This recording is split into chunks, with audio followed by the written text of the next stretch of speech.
I am a long, venomous rattlesnake. I can be tan, olive, or gray-brown with dark blotches running down my back. A new section of skin is added each time I shed a layer of my skin. I am found most across western and southern Arizona. I am primarily nocturnal and I hibernate during the cold months in late fall and winter.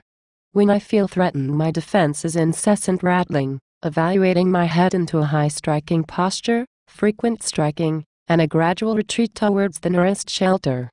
I like to eat rats, mice, lizards, birds, and frogs. I use my venom through my retractable fangs to kill and begin digesting my prey. 17 young is born in the summer, after mating in spring and summer. I am capable of delivering large amounts of potent venom, and in some parts of the state my venom contains dangerous neurotoxins. I am dangerous, so do not play with me. Who am I? The Mahay rattlesnake.